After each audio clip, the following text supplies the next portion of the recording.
मतदार यादीतील घोळाची चौकशी होणार. विरोधी पक्षानं समोर आणलेले सगळे घोळ तपासण्याचे मुख्य निवडणूक आयुक्तांनी दिले आदेश.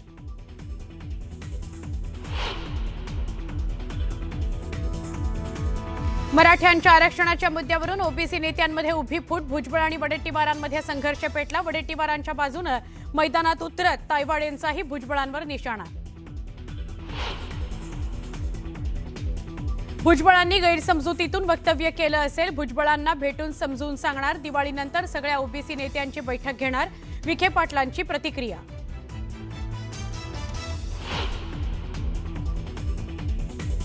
ठाणे महापालिकेमध्ये मनसे आणि ठाकरे एकत्र लढणार. ठाण्यामध्ये ठाकरे ठिकऱ्या उडवतील. ठाण्यात 75 पाराचा नारा आम्ही देतो. ठाणे महापालिकेत ठाकरे बंधू एकत्र लढण्यासंदर्भात राऊतांचं मोठं विधान. ठाण्याचा विकास चप्पा चप्पा सर्वत्र दिसे फक्त फक्त भाजप. ठाण्यात भाजपची जोरदार बॅनरबाजी. ठाणे मनपा भाजप स्वबळावर लढणार असल्याची चर्चा.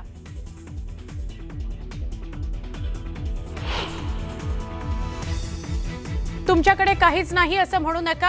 आपल्याकडे दादा आहेत. तुमच्याकडे बँका खाली करू. सहकार मंत्री बाळासाहेब पाटलांचं वादग्रस्त विधान.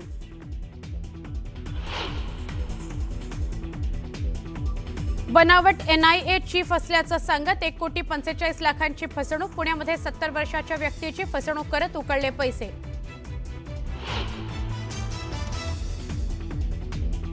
नंदुरबारच्या तळोदा तालुक्यामध्ये भीषण अपघात. चांद शैली घाटात पिकअप उलटून 8 जणांचा मृत्यू. तर वाशिममध्ये समृद्धी महामार्गावरील भीषण अपघातात म्यानमारच्या 2घांचा मृत्यू. शिर्डीतील साई आश्रमातील 77 लाखांचं विद्युत साहित्य चोरीला गेल्याप्रकरणी संस्थानच्या अधिकाऱ्यांसह 47 कर्मचाऱ्यांवर गुन्हा. साई संस्थान प्रशासनातील धक्कादायक प्रकार. धनत्रयोदशी निमित्त सोनं खरेदी करणाऱ्यांकरता ग्राहकांची गर्दी. सोन्याच्या दरात 3 तर चांदीच्या दरात 5,000ची घसरण. सराफा बाजारात ग्राहकांचा उत्साह.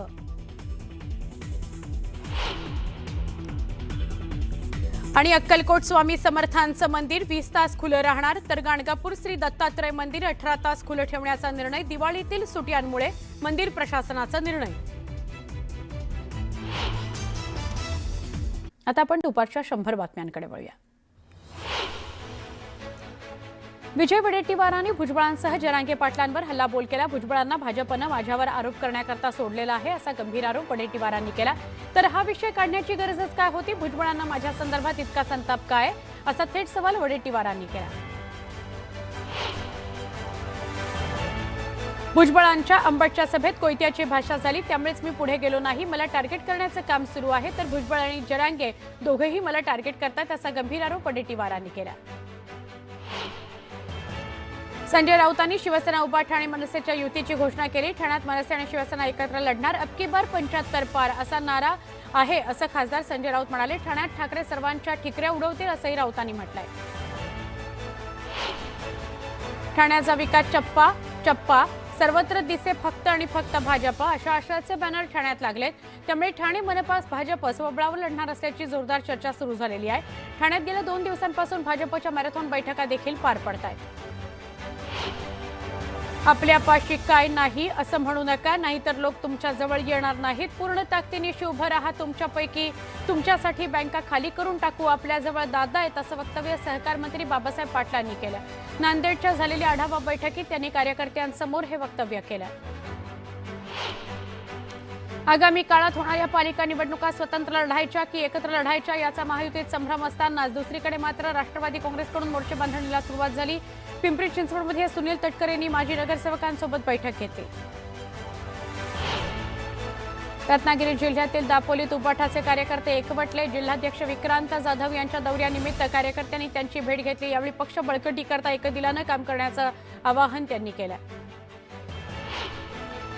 जयकुमार गोरेंकडून सोलापूर जिल्ह्यामध्ये ऑपरेशन लोटस सुरू करण्यात आले. सांगोल्याचे माजी आमदार दीपक साळुंखे भाजपच्या वाटेवर आहे. सोलापूर जिल्ह्यात भाजपमध्ये लवकरच मोठं इन्कमिंग होणार आहे. महाराष्ट्रात अनेक ठिकाणी महायुतीतील घटक पक्ष स्वबळावरच निवडणूक लढणार असल्याचं वक्तव्य शिवसेना शिंदे गटाचे आमदार किशोर पाटील यांनी केलं. महाराष्ट्रात खूप कमी आठवणी महायुती होताना दिसल्या. बहुतांश ठिकाणी आपल्याला स्वबळच दिसेल असं किशोर पाटील म्हणाले. जिल्हा परिषद निवडणुकांआधी नगरपालिका निवडणूक होण्याचे संकेत मंत्री गुलाबराव पाटलांनी दिले। जिल्हा परिषद सोडतीत गुलाबराव पाटील यांचे चिरंजीव प्रताप पाटील यांचा पाळधी गट हा राखीव झाला आहे, तर त्यांच्या जागी त्यांच्या पत्नी ममता प्रताप पाटील या निवडणूक लढवण्याची चर्चा आहे। यावर प्रतिक्रिया देताना मंत्री गुलाबराव पाटील यांनी जिल्हा परिषद निवडणुकांचा अध्याय कुठल्याही विचार केलेला नसून पहिले आम्ही नगरपालिका लढवू आणि नंतर जिल्हा परिषद निवडणुकांचा विचार करू अशी प्रतिक्रिया दिली। साताऱ्याच्या कराड तालुक्यातील अनेक गावांमध्ये मतदार यादीत दुबार नावे असून ती वगळण्याकरता भाजप पदाधिकाऱ्यांनी मतदार यादीतील दुबार नावाचे पुरावे तहसीलदार कल्पना ढवळे यांना दिलेत। तसंच आगामी जिल्हा परिषद, पंचायत समिती आणि नगरपालिका निवडणुकीपूर्वी दुबार नावांवर कारवाईची मागणी करण्यात आली आहे। राज्य सरकार जोपर्यंत शेतकऱ्यांची कर्जमाफी करत नाही तोपर्यंत पायात चप्पल घालणार नाही असा इशारा शरद पवार गटाच्या जिल्हाध्यक्ष आणि कार्यकर्त्यांनी केलाय। मागील महिनाभरापासून पवार गटाचे कार्यकर्ते अनवाणीच फिरतायत। लोणावळ्यामध्ये प्रसिद्ध झालेल्या मतदारांच्या प्रारूप यादीमध्ये मोठा घोळ झालाय। त्याच्याच विरोधात शरद पवार गटाच्या कार्यकर्त्यांनी आंदोलन केलं, मतदार यादीची प्रतिकात्मक होळी केली।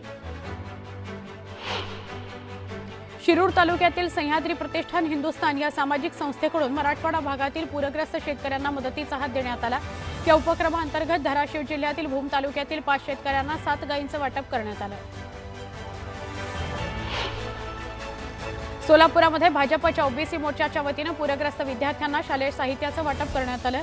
सिन्हा नदीला आलेल्या पुरामुळे तिऱ्हेट, डोणगाव, पाथरी या ठिकाणी विद्यार्थ्यांचं शालेय साहित्य भिजल्यानं विद्यार्थ्यांचं मोठ्या प्रमाणात नुकसान झालं। नांदेडच्या अर्धापूर तालुक्यातील चेनापूर तांडा इथं 75 जणांना विषबाधा झाली आहे। विहिरीच्या पाण्यामुळे विषबाधा झाल्याचा अंदाज वर्तवण्यात आलाय। पाण्याचे नमुने घेऊन तपासणी करता प्रयोगशाळेमध्ये पाठवले जाणार आहेत। नंदुरबार जिल्ह्यातील तापी नदीच्या काठावरील संगमेश्वर महादेव मंदिर परिसरामध्ये महाआरती करण्यात आली। मंदिर परिसरामध्ये 11,000 दिव्यांची रोषणाई करण्यात आली। यावेळी मंदिर परिसर दिव्यांच्या प्रकाशाने उजळून निघाला। यावेळी विजयकुमार गावितांच्या हस्ते आरती करण्यात आली। विक्रमगडमध्ये 3 कोटी 40 लाख खर्चून बनवलेल्या अरुंद रस्त्यामुळे विद्यार्थ्यांचे हाल होत आहेत। दररोज विद्यार्थ्यांना जवळपास 12 किलोमीटर पायी प्रवास करावा लागतोय। शिक्षणापेक्षा जास्त वेळ प्रवासात जात असल्याने विद्यार्थ्यांनी नाराजी व्यक्त केली। जिल्हा परिषद आणि पंचायत समिती निवडणुकांकरता आरक्षण सोडत जाहीर झाली आहे। त्यानंतर सांगलीमध्ये जिल्हा परिषद आरक्षणाविरोधात 67 तक्रारी दाखल करण्यात आल्या, तर पंचायत समितीसाठी 7 हरकती प्राप्त झालेल्या आहेत। दिवाळीच्या सुट्ट्यांनिमित्त होणारी गर्दी लक्षात घेत अक्कलकोटमध्ये स्वामी समर्थांचं मंदिर 20 तास खुलं राहणार आहे, तर गाणगापुरामध्ये दत्तात्रय मंदिर 18 तास खुलं राहणार आहे।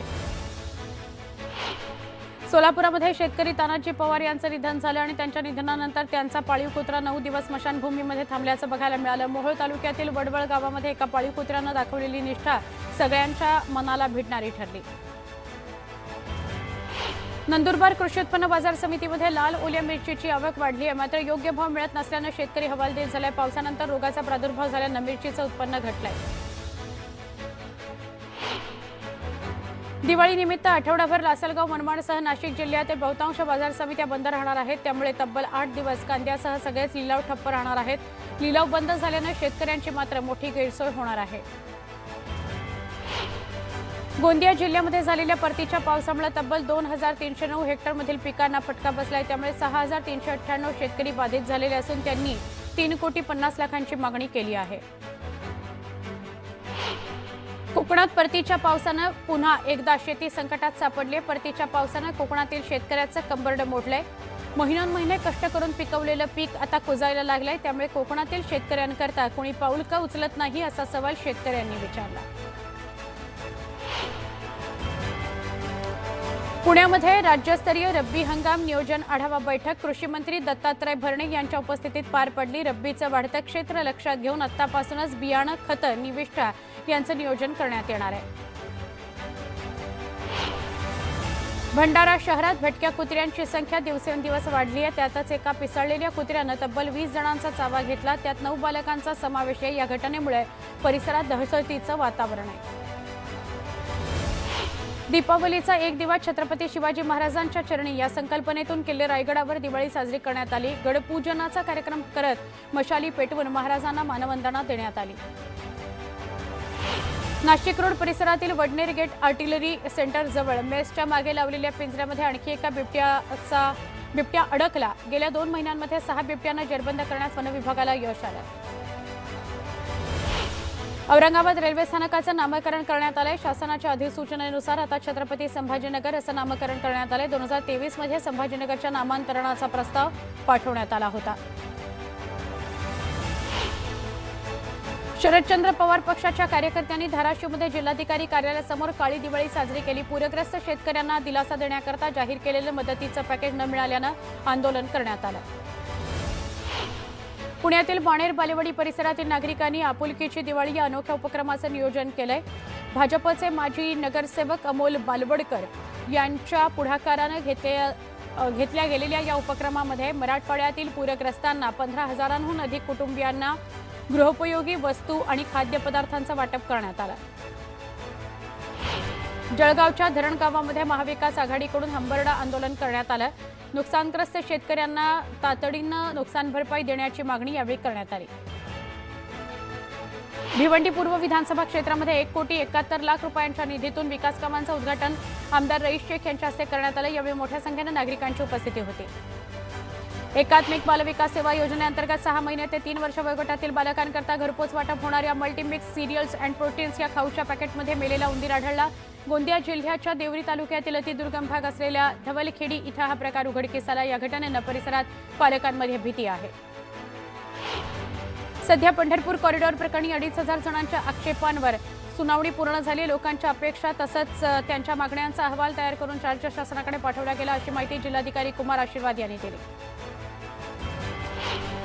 आदी कर्मयोगी अभियानाअंतर्गत उत्कृष्ट कामगिरी करता राष्ट्रपती द्रौपदी मुर्मू यांच्या हस्ते गडचिरोलीचे जिल्हाधिकारी अविश्यात पांडा यांना शुक्रवारी उत्कृष्ट सार्वजनिक प्रशासनासाठीचा पुरस्कार देऊन सन्मानित करण्यात आलं. या पुरस्काराकरता देशातल्या 5 जिल्ह्यांची निवड झाली असून त्यात महाराष्ट्रातून फक्त गडचिरोली जिल्ह्याचा समावेश आहे.